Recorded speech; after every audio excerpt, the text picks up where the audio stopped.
name is Bernard Palmer.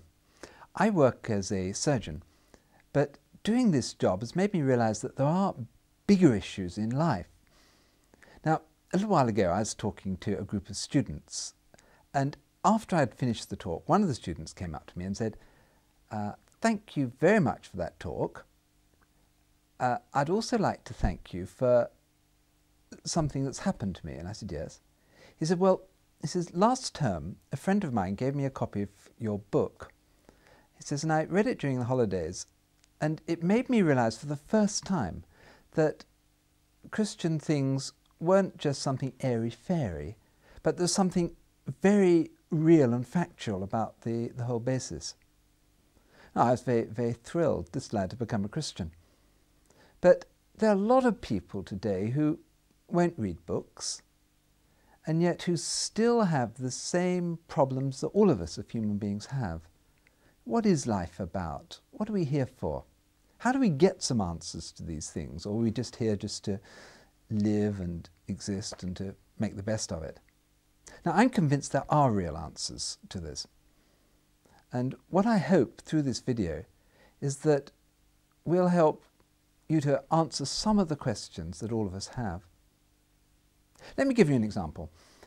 A little while ago, I was sitting in my surgery and a very pleasant couple came in, but the man was bright yellow. He was jaundiced. And it didn't take very much to realise that this was coming from a big, hard, knobbly liver that he had. He'd got secondary cancer in his liver. Now, I explained to him what was likely, and we got some tests organised to confirm it all. And sure enough, that was the diagnosis. He'd had a cancer taken out about 4 years beforehand. Now, after I'd talked to him, explained what the problem was, explained what treatments we could offer, I thought, this is all bad news. So I asked him, I said, "Excuse me asking you, but do you have any sort of faith that helps you at a time like this, or aren't you sure about these things?" And I remember him turning to his wife and he said, "Do we, dear?" And they obviously weren't on the same wavelength, and so we moved on to talk about something else. But a day or two later I was in the hospital and I saw him waiting for a blood test. So I wandered up and just started chatting. And he said to me, "Mr. Palmer, you know what you were saying to me the other day?" Now, I hadn't a clue what he was talking about, to be honest. But he said, "About God and all that." And I said, "Yes." He said, "Well, my next door neighbour has invited me to go to church. Tell me, what do you think of that?" Now, to be honest, I didn't know who the next door neighbour was or what sort of church they were inviting them to. So I said, "I think that's lovely, but I just wonder if this is what you most need at the moment." I mean, I'd guess that sitting and listening to prayers and singing some hymns and perhaps to a sermon doesn't really answer the major questions. And I'd have thought what you most need to sort out is, how do I get right with God? And I remember him looking down and then looking up and asking me and saying, "How does a person get right with God?" Now, that's the very question that we want this video to try and answer. When Brian asked me, "How do you get right with God?" I said, "Look, I haven't got time to explain this to you now, but I'd love to. Are you free tomorrow?" This was a Friday afternoon when we were talking. He said, "Yes, would you come round?" Well, the next morning I phoned up and said, "Were you serious? Would you really like me to come around and talk about these things?" And he said, "Yes." So I went round, and after having some coffee, we started talking about how does a person get right with God? What's our problem as a human being? And we went over the good old Christian story. We went over what's the evidence that it's true. And I left him with some Christian literature. I then asked him to pray about it. He wasn't ready to become a Christian then. He still got a few questions. But I gave him my telephone number and asked him to phone me and tell me what he decided. Well, on the Monday he phoned up he said, you know, I've been thinking about everything and I do want to become a Christian. I said, Brian, that's thrilling. But have you told God about this yet? He said, no. I said, well, Brian, don't you think it would be best if you put the phone down and talk to God first? Because primarily being a Christian is entering into a new relationship between yourself and God. Then you can tell other people afterwards. Well, he did that. Some friends from my church went around to visit him later and to talk things through. He then joined in a Christian group that we had just to teach the very basics of the Christian faith, what it means, how we know it's true.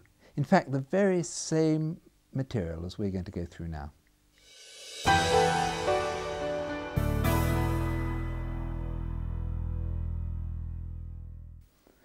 One of the most awful ideas going around is that to be a Christian is someone who's kind, who's patient, who's generally moral and behaves in an ethical sort of way. That's not what Jesus taught. To be a Christian is someone who's got a relationship with God, who's one of God's people.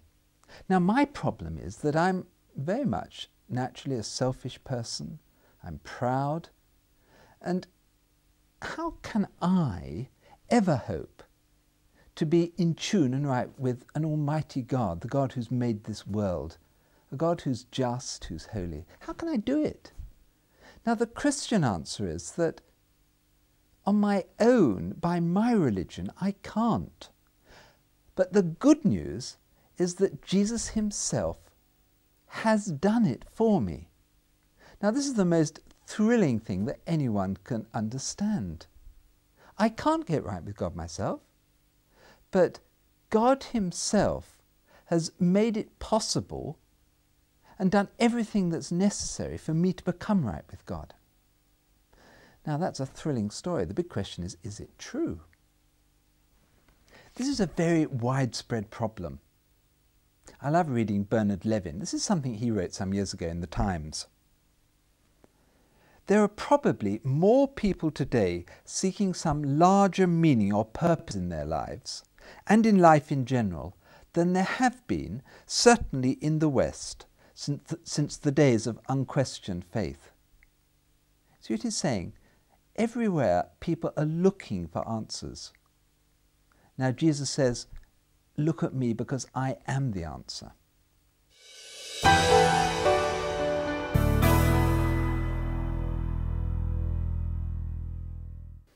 Indeed, he claimed to be God himself, God come in the flesh. Now, he often used the phrase saying that he was the Son of God. Now, in those days, to be the eldest son of your father was to be very much part of him. You're a chip off the old block. Your father's authority was your authority. And that's what Jesus claimed. He says, I have the authority of my Father in heaven, so you must listen to me. Let's listen to some of the words that his apostles recorded Jesus as having said about who he claimed to be and what his authority was. I am God's Son. Do not believe me unless I do what the Father does. But if I do it, even though you do not believe me, believe the miracles, that you may learn and understand that the Father is in me and I in the Father. I am the way and the truth and the life. No one comes to the Father except through me. If you really knew me, you would know my Father as well. From now on you do know him and have seen him. Philip said, Lord, show us the Father, and that will be enough for us. Jesus answered, Don't you know me, Philip, even after I have been among you such a long time? Anyone who has seen me has seen the Father. How can you say, Show us the Father? Don't you believe that I am in the Father, and that the Father is in me? The words that I say to you are not just my own. Rather, it is the Father living in me who is doing his work. In the same vein, when Jesus was tried before the Sanhedrin, just before he was crucified, he was asked a direct question by Caiaphas, the high priest.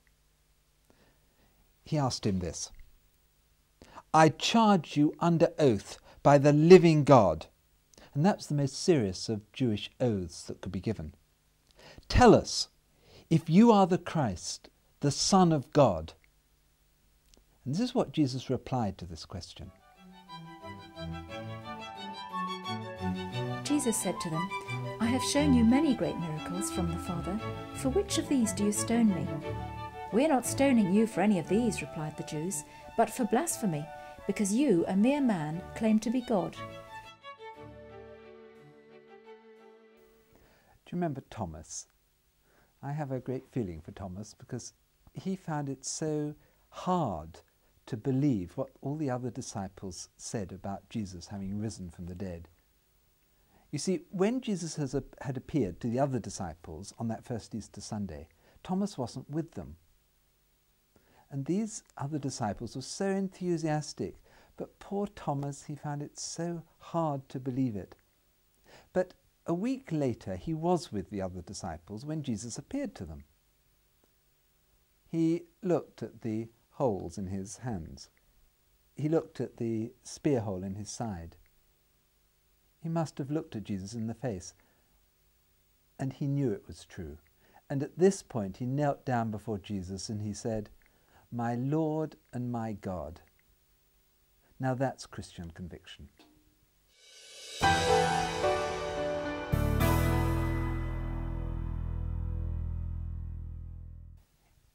If you were to go around and ask lots of people in England, who do you think Jesus was? I'm sure we'd get lots of replies. Some would say, well, he's a great moral teacher, a great leader, a great example of how we should live, perhaps a great healer. Undoubtedly, he was a fantastic teacher who taught so relevantly to real lives. He explained how important it was to live with integrity and to have God as a focus.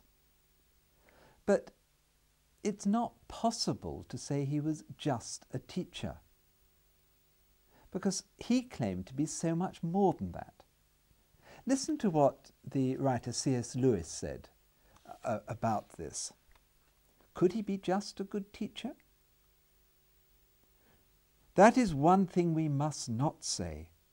A man who was merely a man and said the sort of things Jesus said would not be a great moral teacher. He would either be a lunatic on a level with the man who says he's a poached egg, or else he would be the devil of hell. You must make your choice. Either this was and is the Son of God, or else a madman or something worse. You can shut him up for a fool, you can fall at his feet and call him Lord and God, but you must not come with any patronizing nonsense about his being a great human teacher.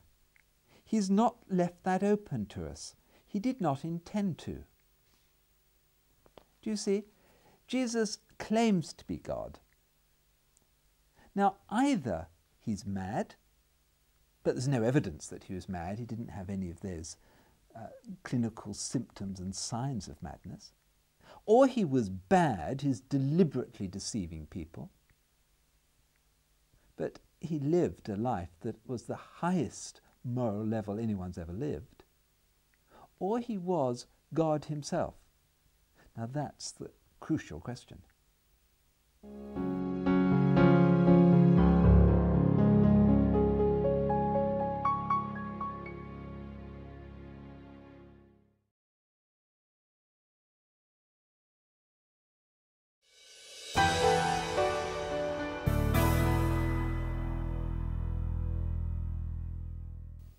This Christian story is really wonderful.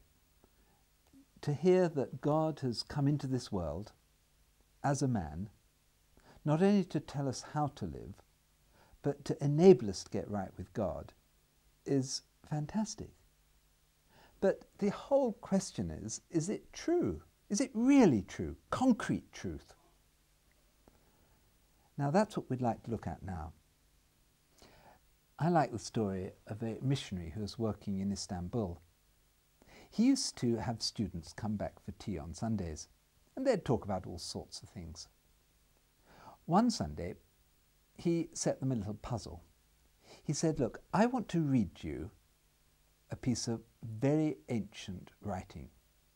I want you to tell me, who's this about, who wrote it, and roughly when was it written?" So they settled down, and this is what he read. A man of sorrows, acquainted with bitterest grief, we turned our backs on him and looked the other way when he went by.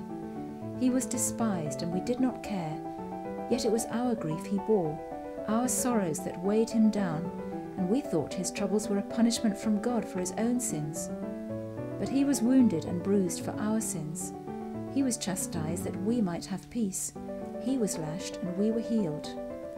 We are the ones who strayed away like sheep, we who left God's paths to follow our own. Yet God laid on him the guilt and sin of every one of us. He was oppressed and he was afflicted, yet he never said a word. He was brought as a lamb to the slaughter, and as a sheep before her shearer is dumb, so he stood silent before the ones condemning him. From prison and trial they led him away to his death. But who among the people of that day realized it was their sins that he was dying for, that he was suffering their punishment? He was buried like a criminal in a rich man's grave, but he had done no wrong and never spoken an evil word. Well, you can imagine the discussion afterwards. Well, that's obviously about your Jesus. So presumably it's written by one of his disciples, perhaps about between 50 and 80 AD. They were quite overwhelmed when he said, well, actually, that was written years before Jesus by the prophet Isaiah, perhaps 700 years. Sure, it is talking about Jesus, and it says very specifically how God's Messiah was going to come as a person and take in himself the sins of those people who belong to God. He would be the Lamb of God, the sacrificial Lamb of God. He then went on to explain how there are 331 prophecies about Jesus in the Old Testament. Well, they're about the Messiah, and 60 of them are very major ones. This one we've had from Isaiah is one of them. They are quite staggering. Let's look at some of them. Rejoice greatly, O daughter of Zion. Shout, daughter of Jerusalem. See, your king comes to you, righteous and having salvation, gentle and riding on a donkey. He will proclaim peace to the nations. His rule will extend from sea to sea, and from the river to the ends of the earth. And I will pour out on the house of David and the inhabitants of Jerusalem a spirit of grace and supplication. They will look on me, the one they have pierced, and they will mourn for him, as one mourns for an only child, and grieve bitterly for him, as one grieves for a firstborn son. I will raise up to David a righteous branch, a king who will reign wisely, and do what is just and right in the land. In his days Judah will be saved, and Israel will live in safety. This is the name by which he will be called, the Lord our righteousness. Now, the Old Testament gives a lot of details about the Messiah. He wasn't going to come down to this earth as a fully grown person. He's going to be born as a baby. He was going to be born not in any town or village in the world, but in a very specific village, Bethlehem Ephrathah. It's interesting that in Israel at that time there were two Bethlehems, one up in Galilee and one down about 7 miles outside Jerusalem. And the old name of that southern Bethlehem was called Ephrathah.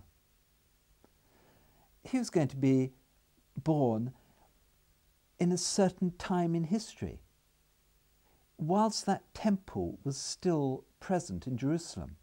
Now we know that the temple was destroyed in 70 AD, when the Romans completely smashed Jerusalem. It's never been rebuilt since. So God's Messiah had to be born as a baby, born in Bethlehem, before the temple was destroyed. Listen to what the very ancient prophecies in the Old Testament said. But you, Bethlehem Ephrathah, though you are small among the clans of Judah, out of you will come for me one who will be ruler over Israel, whose origins are from of old, from ancient times. He will stand and shepherd his flock in the strength of the Lord, in the majesty of the name of the Lord his God, and they will live securely, for then his greatness will reach to the ends of the earth, and he will be their peace. See, I will send my messenger, who will prepare the way before me. Then suddenly the Lord who you are seeking will come to his temple. The messenger of the covenant whom you desire will come, says the Lord Almighty. When Isaiah talked about the character of God's Messiah, it's very striking, because most of the important people of those times that we know about now are kings who rode on horseback with armies behind them. They're very impressive figures. But the Messiah that Isaiah talks about is going to be someone who cares about the poor, the underprivileged, and who wanted to teach them a good news. Listen to what he said. The Spirit of the Sovereign Lord is on me, because the Lord has anointed me to preach good news to the poor. He has sent me to bind up the brokenhearted, to proclaim freedom for the captives and release from darkness for the prisoners, to proclaim the year of the Lord's favour and the day of vengeance of our God. Not only are we told where he's going to be born, how he's going to live, but we're also told the remarkable details about how he's going to die. God's Messiah was going to be crucified. Psalm 22 begins with the words, my God, why have you forsaken me?" Now they're written by David about 1012 BC. But you know when they were next used? Jesus used them just before he died on the cross. He knew that that Psalm 22 was really about him. And he felt separated from God because he'd taken our sins onto himself at that point. Now Psalm 22 goes on and it describes how the Messiah was going to die. He was going to be crucified. His hands and his feet were going to be pierced. He's going to be surrounded by people who mocked him. He's going to feel dry and dehydrated.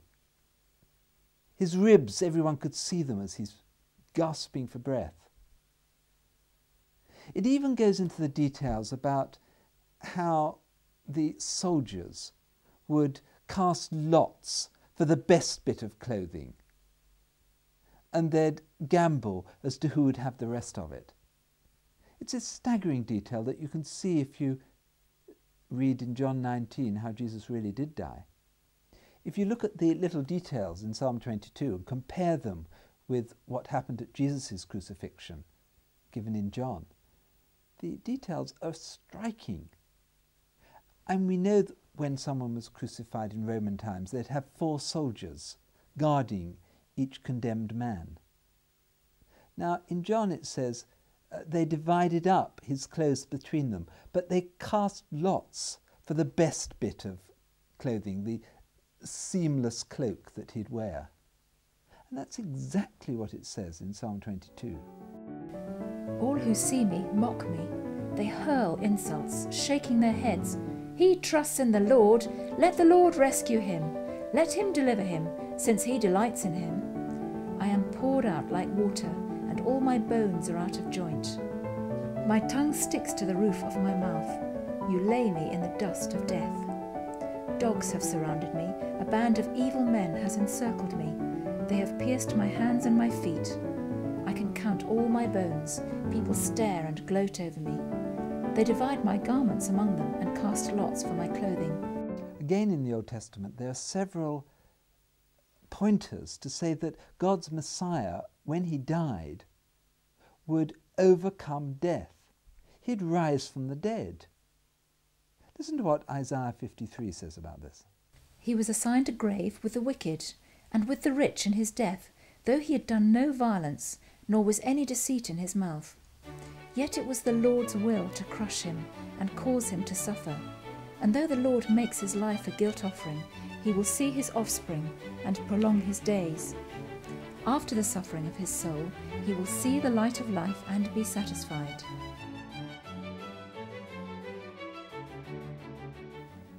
The whole of the Old Testament is a story of God's unfolding rescue for his people. He says he's going to produce a king who's going to be leader of his people. And the whole story of the Old Testament is about where is this king. You remember in the great flood, Noah had 3 sons. Now, the Bible concentrates on just one of them, Shem. He became the father of the Semitic or Shemitic people. It was out of this people that God's Messiah was going to come. Then he picks out one man from Ur, a man called Abraham. It's out of his descendants that God's people would come. Out of his son Isaac. And then out of Jacob and Esau. It wasn't going to be Esau. It's going to be out of Jacob, whose new name became Israel. And so the lineage, the background of the Messiah is picked out well before it's possible. There's going to be a descendant of a great landowner called Jesse, who's going to be the king. David became one of the great kings of Israel, and from him many kings, his descendants, ruled. However, that dynasty was destroyed. Yet David was told that the Messiah would be one of your descendants. It's very striking indeed that Jesus was able to trace back his background to King David. He really was a descendant of David. A consultant friend of mine once asked me, "Bernard, why are you a Christian?" And I said to him, "Because it's true." And he clicked on to this bit of evidence, the Old Testament prophecies. He spent several months digging into them. He found many prophecies I'd never heard about. But after this, he came back and said, "You know, I'm sure the Old Testament is about Jesus." And it wasn't long after that that he committed his life to him.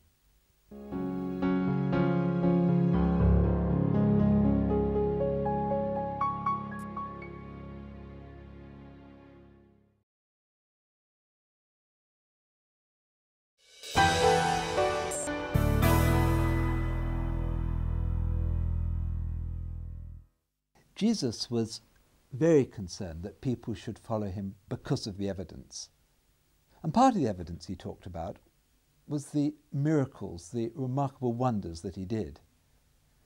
Now, everybody who knew him, his followers, but also his enemies and the Pharisees, did acknowledge that he did some stupendous things. The dead really were raised. The rough storms were quietened just at his word. But there was one particular miracle he did that is fundamental. It's so amazing that if it's true, it should make everybody sit up and think very seriously about him. Because Jesus said, 3 days after I'm killed, I'll rise from the dead. Now you cannot fix that, however brilliant a magician you are. If you really are dead, you are dead. Yet people said, yes, he rose from the dead. Now what's the evidence for that? One theoretical explanation for how Jesus appeared to be so fit and well after 3 days was that the authorities had crucified the wrong man. But if you look at the evidence for that, it doesn't stand at all. Jesus had been publicly tried. They all knew what he looked like. His family knew who it was who'd been crucified. When Jesus rose from the dead and was seen by his disciples and family again, they saw the marks of the nails and the spear in his side. There's no doubt they did get the right man. One of the other explanations that some people have come up with, in fact every generation they come up with this one, was, well, perhaps Jesus didn't quite die on the cross. Perhaps they took him off the cross when he was unconscious, but just alive. And perhaps in the nice cool of the tomb, he got his energy back, and after 3 days he's able to appear to his disciples as if he'd overcome death, when really he just recovered from unconsciousness. Now, since this is quite often talked about, let's look at some of the details. It doesn't stand at all. When a Roman crucifixion took place, as I said, you had 4 soldiers looking after each condemned man, with the centurion in charge. Now, Pilate checked with the centurion to see that Jesus really was dead before he'd release his body. The centurion confirmed he really had died. Is he likely to be wrong? When Joseph of Arimathea took Jesus' body, he embalmed it with about 70 pounds weight of embalming ointment. Now, this was a highly pungent aromatic compound that was there to basically stop the smell of a dead body. They wrapped it around the body with burial cloths. Now, that concoction would be enough to give you a general anaesthetic anyway. It would knock anyone out. Yet Jesus had no intravenous fluids in that tomb. He was just left there. That whole scenario, he would have died of that anyway. And yet, after 3 days, he had the energy to push back a stone that one of the records of the Gospel said it took 20 men to put the stone in place. And in the record it says the stone was moved up and away from the opening of the tomb, not just pushed over.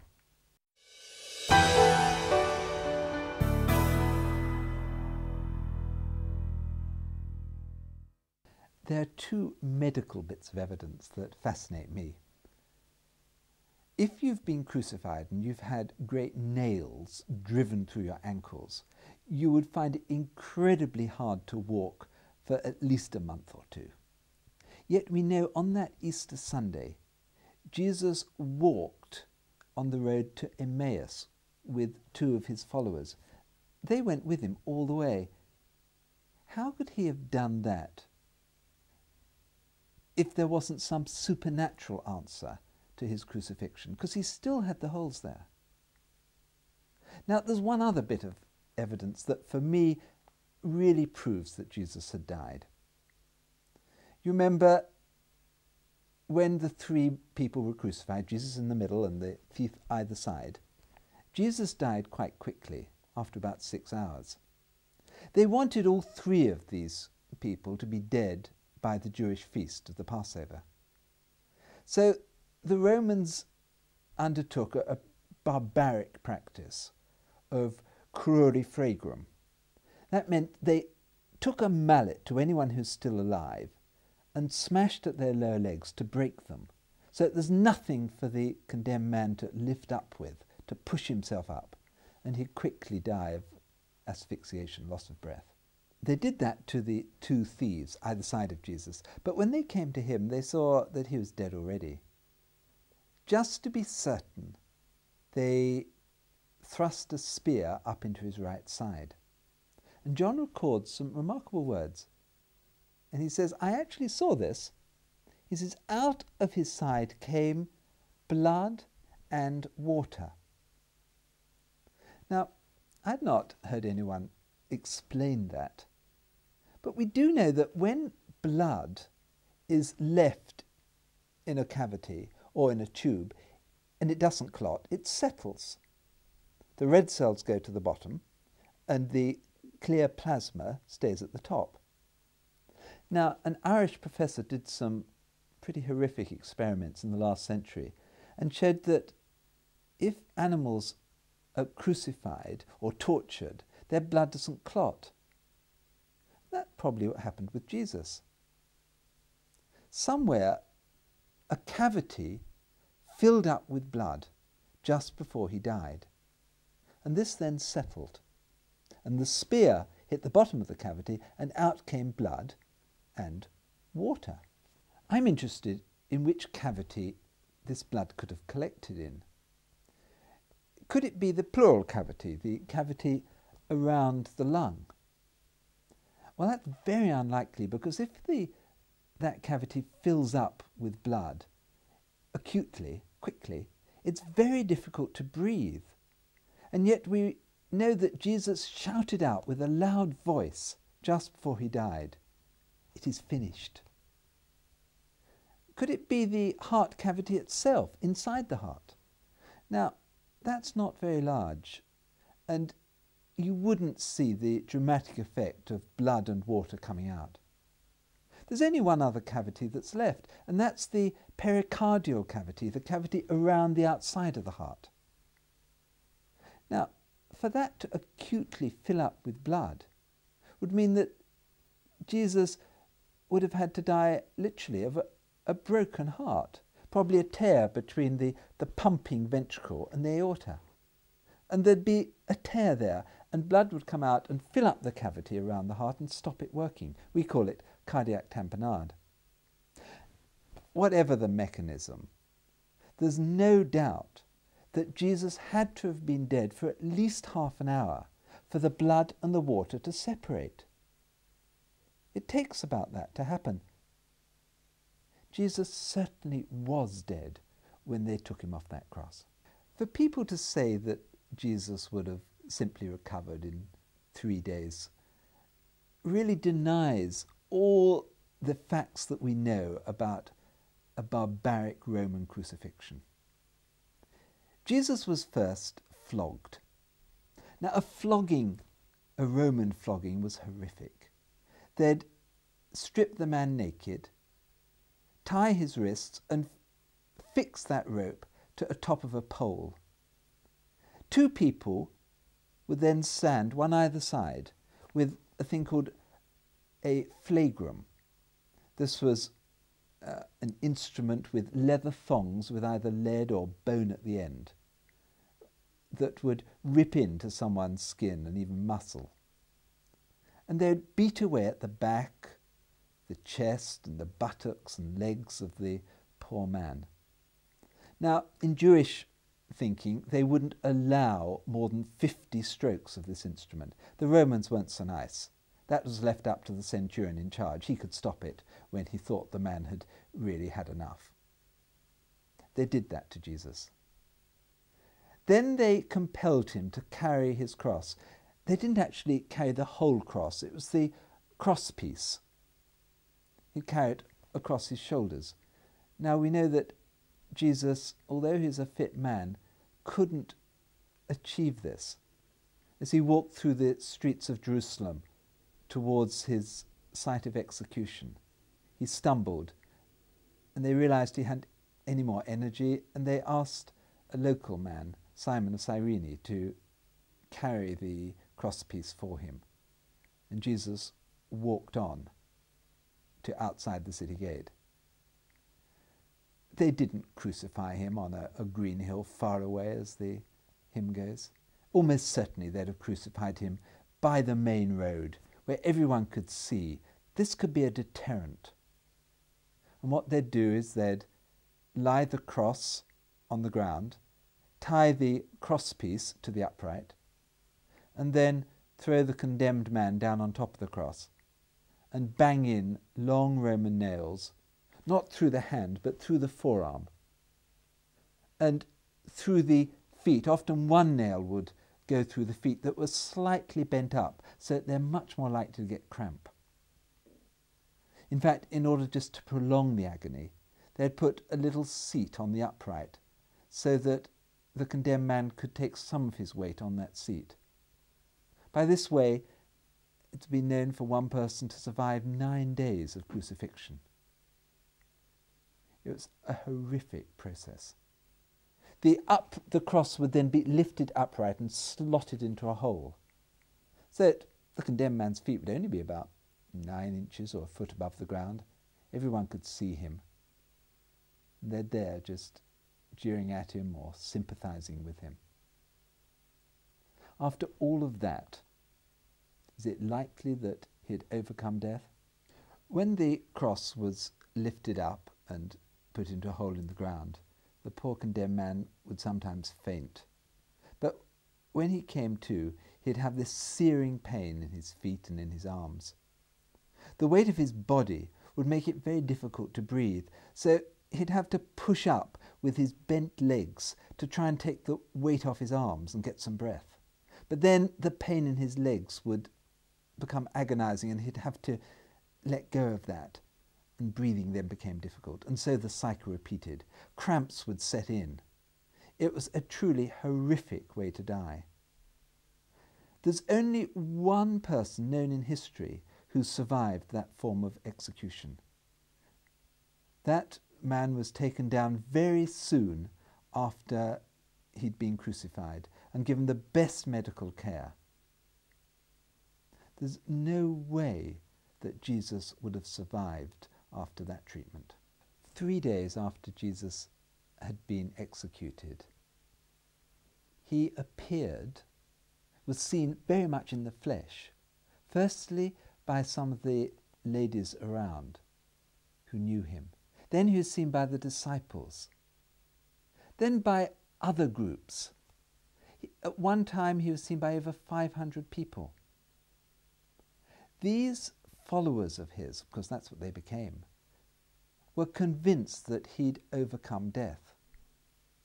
Some of them spent the rest of their lives telling the world, telling us, that God really had come in the flesh. He had died for our sin.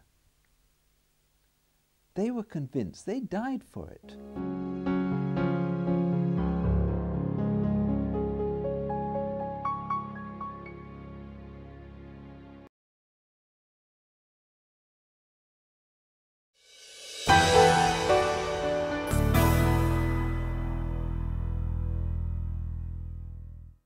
There's another area of evidence.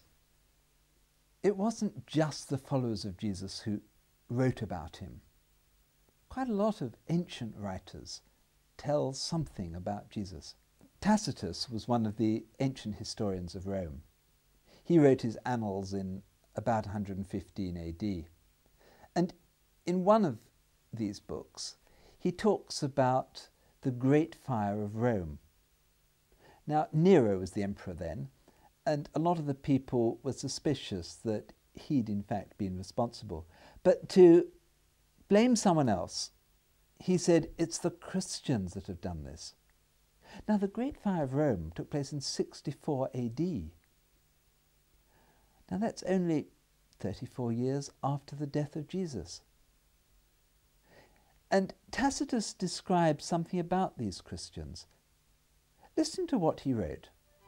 To dispel the rumour, Nero substituted as culprits and treated with the most extreme punishments some people popularly known as Christians, whose disgraceful activities were notorious.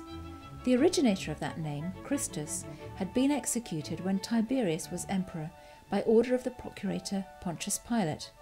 But the deadly cult, though checked for a time, was now breaking out again, not only in Judea, the birthplace of this evil, but even throughout Rome, where all the nasty and disgusting ideas from all over the world pour in and find a ready following. Tacitus was obviously no friend of those Christians, but probably because of that, his evidence is all the more striking. Jesus really did exist. He was crucified when Pontius Pilate was procurator of Judea. It all adds up. Something striking happened to make people convinced about Jesus, so much so that even in Rome, 30 years later, the effect of this teaching was great. Another early writer was Pliny the Younger. He was sent to be the governor of Bithynia, which was a state on northern Turkey in about 112 AD. He used to write back to his friend, who was emperor, Trajan, about all sorts of things that were going on, asking his advice. And one of the letters he wrote was about the early Christians. You see, in his area, they were having a great impact. People were not buying the sacrificial animals to use in the temples so much. The little silver statues, the idols, weren't being sold so well. What should be done about these Christians? Listen to what he wrote to Trajan about them. They were in the habit of meeting before dawn on a fixed day, when they would recite in turn a hymn to Christ as to a god, and they would bind themselves by oath, not for any criminal act, but rather that they would not commit any theft, robbery, or adultery, nor betray any trust, nor refuse to restore a deposit on demand. This done, they would disperse, and then they would meet again later to eat together. But the food was quite ordinary and harmless. Pliny goes on to explain that what he calls this perverse religious cult was affecting large numbers of all classes. Now that was only 112 AD. Something very staggering was happening. Another very important writer was a man called Josephus. Now Josephus was a Jew who, in the rebellion against Rome, was one of the leaders of the northern garrisons in Judea. Now, when Vespasian came down with the Roman legions in 67 AD, his little group was one of the first to lose out to the Romans. He saw who was going to win, so he changed sides and became the advisor on Jewish affairs to Vespasian and then to his son, Titus. He wrote two very important books, The Antiquities of the Jews and The Jewish Wars. Now, in his books, he talks about many figures in the Old Testament, but what we're interested in now is he talks about Pontius Pilate, he talks about Caiaphas, the high priest, he talks about John the Baptist, James, the brother of Jesus, who was killed, and he also talks about Jesus himself. Now, this is what he said. At that time there was a wise man called Jesus, and his conduct was good, and he was known to be virtuous. Many among the Jews and the other nations became his disciples. Pilate condemned him to be crucified and to die, but those who had become his disciples did not abandon his discipleship.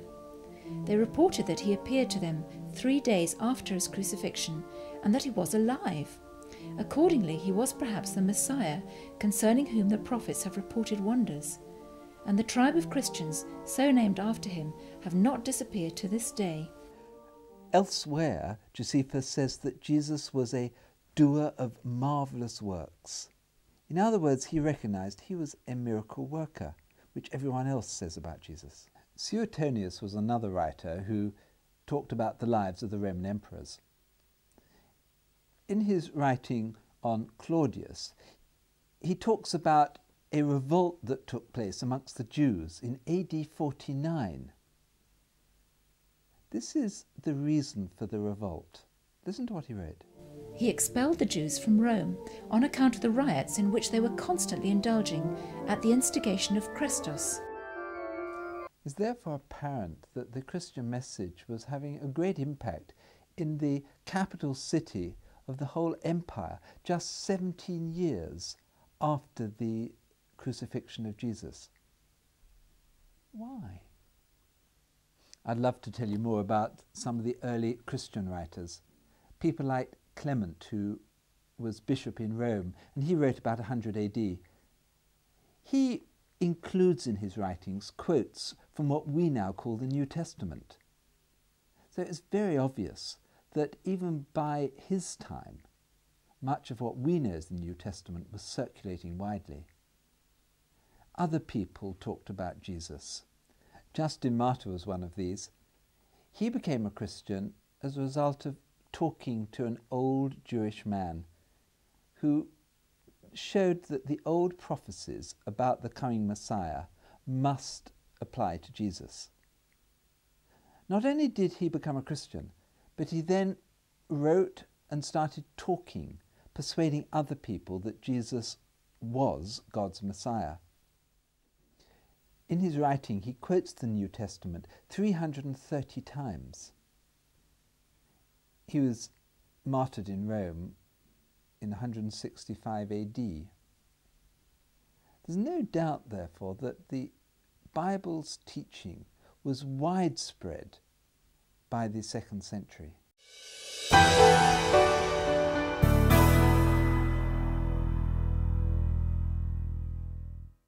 During the last 150 years, there's been a great increase in archaeological studies.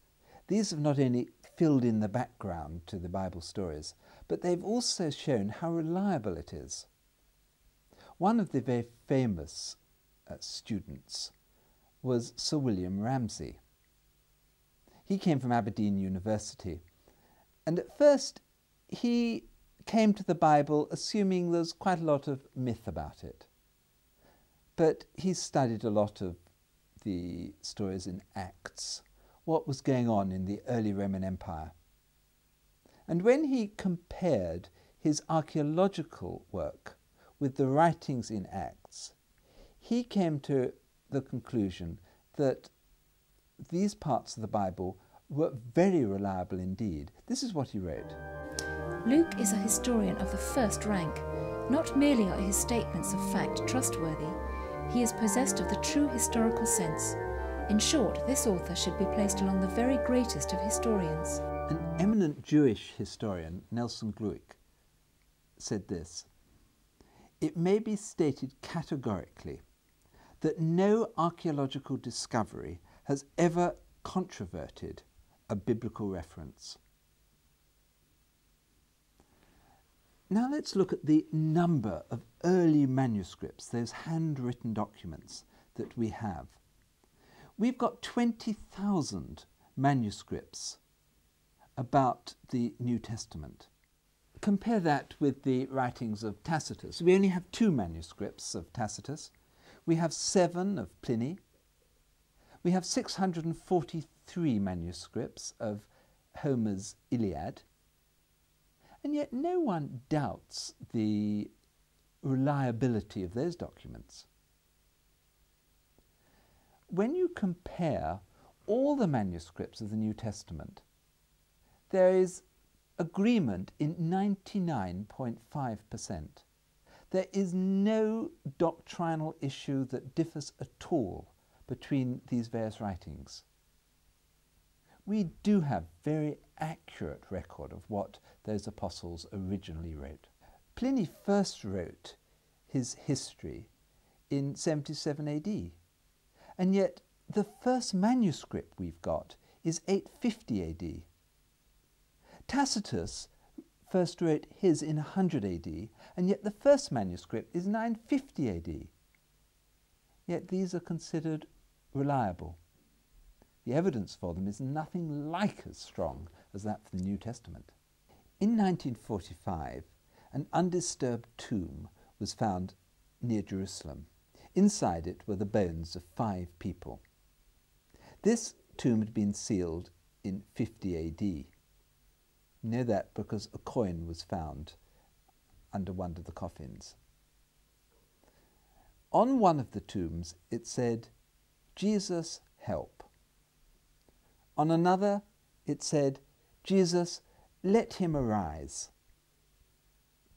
Now this is very strong evidence that way back in 50 AD there were Jewish people who loved the Lord Jesus, who recognized that he was God and knew that he had authority, the power to raise them again at his second coming. One of the other very important features that started me to really investigate the Christian faith was the moral impact that Jesus seems to have on his followers. I was attracted by their openness. There was a friendliness, there was an integrity, a moral fibre within his followers. Last century, one of the atheist leaders, a man called Charles Bradlaugh, challenged one of the Christian leaders in London to a debate about the validity of the claims of Jesus. Hugh Price Hughes, who is the Christian leader, said, "Yes, I'd love to do that, but Mr. Bradlaugh, will you please bring with you 100 people whose lives have been improved morally because of their adherence to your teaching?" Well, Mr. Bradlaugh couldn't do that. So he reduced the number: 50, 20, 10, 5, 1. See, that's the difference. To be a follower of Jesus does make a great impact on people's lives. It gives us a purpose. It gives us a joy. It gives us something to look forward to being with our Saviour in heaven. And the difference it makes on Christians' lives is very impressive indeed. It certainly impressed me. So you can see there is a lot of evidence to support the Christian position, and there's so much more we could look at. But for me, the evidence is something personal. Since I've committed my life to Jesus, I'm certain that God is very active. He does answer prayer. He does motivate me to want to live for him. Well, thank you very, very much for listening. I hope this is some food for thought for you.